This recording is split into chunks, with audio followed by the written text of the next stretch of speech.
વિદ્યાર્થીઓ અને વાલીઓ, 3 સીટ જે આ વર્ષે ખાલી રહી ગઈ હતી, ખાલી તો કોઈ દિવસ રહેતી જ નથી, દર વર્ષે ભરાઈ જ જાય છે.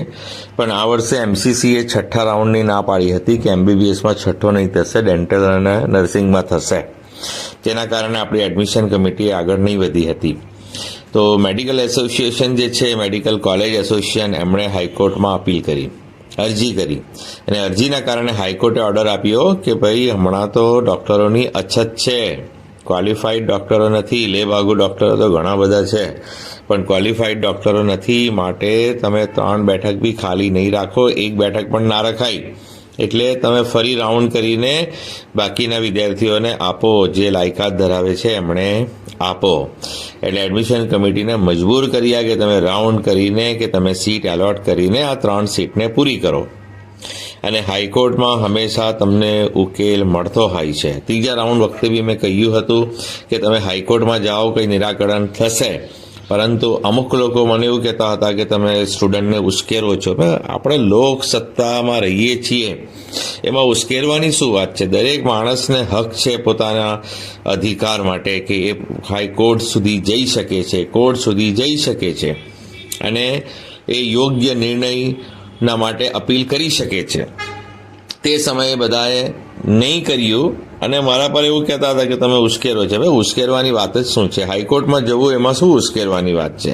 કે કોર્ટ જે ફેસલો કરે તે આપણે માનવાનો હોય.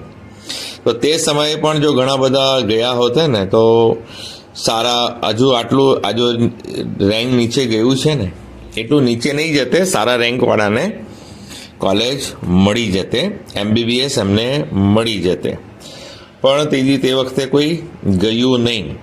અને અમુક લોકો મને કહેતા હતા કે તમે સ્ટુડન્ટને ઉશ્કેરો છો. તો એ પોતાના સેલ્ફિશનેસના કારણે, કે કોઈ એવું ના ઈચ્છે કે મને જ મળે, બીજાને ના મળે. એવું નહીં વિચારે કે ભાઈ બધાને એમના રેન્ક અનુસાર મળવું જોઈએ, નીટની મહેનત અનુસાર એમનો જે સ્કોર છે એ મુજબ મળવું જોઈએ. એટલે પેલા જે સેલ્ફિશ હતા ને, સ્વાર્થી હતા ને, એ મને કહેતા હતા તમે એવું ના કહો. બરાબર. પછી મેં વિડીયો પણ ડિલીટ કરી દીધા તે સમયે કે ભાઈ ચાલો હવે આ બધી મગજમારીમાં પડવું નથી આપણે. હવે દરેક જાતના લોકો હોય છે, એટલે સેલ્ફિશ લોકો પણ હોય છે, સ્વાર્થી લોકો પણ હોય છે, કે જે પોતાનો સ્વાર્થ જોતા હોય કે મને મળી ગયું છે ને, હવે બીજા આયુર્વેદમાં જે લોકો લીધું છે એમને મારે શું લેવા દેવા, ભલે એમનો સ્કોર મારાથી વધારે હોય. પણ આ માણસાઈ ના કહેવાય, આ હ્યુમાનિટી ના કહેવાય. બીજાના અધિકાર પોતે લઈ છીની લઈ, જૂટવી લઈ, એ સારું ના કહેવાય. માનવતાની દ્રષ્ટિએ આ બધું સારું ના કહેવાય. ચાલો, એડમિશન કમિટીએ શું કર્યું છે કે જે જૂની ચોઇસ ફિલિંગ હતી તે મુજબ સીટ એલોટ કરી છે. અને આમાં શું લખ્યું છે કે નરેન્દ્ર મોદી અને NHL એને MQ કોઈ ભરી ના હતી, કેમ કે એની ફીસ જ 25-26 લાખ. તો પછી MQ કોઈ ભરી નહીં હતી ચોઇસ ફિલિંગમાં. તો એડમિશન કમિટીએ શું કર્યું, એ બંને કોલેજને GQમાં કન્વર્ટ કરીને 2 સ્ટુડન્ટને આપી દીધી છે. એટલે નરેન્દ્ર મોદીની અને NHLની આ બંને GQમાં કન્વર્ટ થઈને 2 સ્ટુડન્ટને આપી છે. અને પારુલની, કારણ કે MQમાં કોઈ ચોઇસ કરી હતી, એટલે પારુલમાં MQમાં જ આપવામાં આવી છે. પારુલની MQમાં જ આપવામાં આવી છે, કારણ કે પારુલમાં ઓલરેડી MQમાં ચોઇસ ફિલિંગ થઈ હતી. NHL અને મોદીમાં પૈસા વધારે હોવાના કારણે કોઈ MQ નહીં ભર્યો હતો, તો GQની ચોઇસ હતી, તો GQમાં કન્વર્ટ કરીને કોને આપવામાં આવી છે? NHL ક્રિશા અનિશ શાહ. એનો નીટ સ્કોર છે 426, ઓપન કેટેગરી છે, 426 નીટ સ્કોર છે. અને કશિશ રમેશ સિંહ,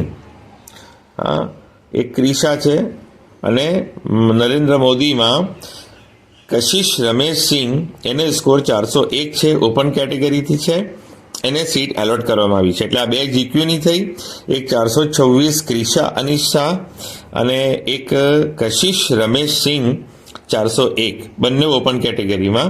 અને એક પારુલની જે મેનેજમેન્ટ કોટામાં ભળી હતી, શેવી જિમ્મી પટેલ, એને 194 માર્ક્સે MQમાં મળી છે.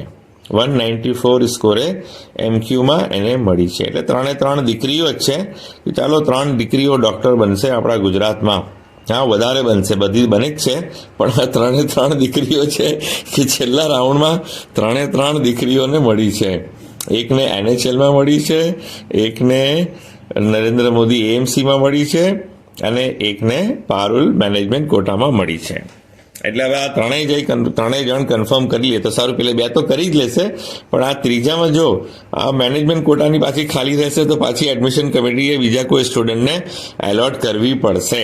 કારણ કે હવે કોર્ટનો ઓર્ડર છે કે ભાઈ ખાલી ન રહી, વારંવાર થોડી એક સીટ માટે પાછું કોઈ કોર્ટમાં જશે.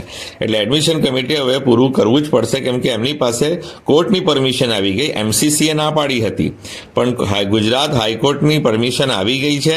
એટલે એડમિશન કમિટી હવે આ પૂરું જ કરી નાખશે. બરાબર. ચેનલ સાથે જોડાયેલા રહેજો, જેથી જે પણ કોઈ માહિતી આવે તમને સમયસર મળતી રહે. વિડીયોને લાઇક કરવાનું ભૂલતા નહીં, શેર કરવાનું ભૂલતા નહીં, સબસ્ક્રાઇબની સાથે નોટિફિકેશન ઓન રાખવાનું ભૂલતા નહીં. Thank you so much for listening, liking, subscribing.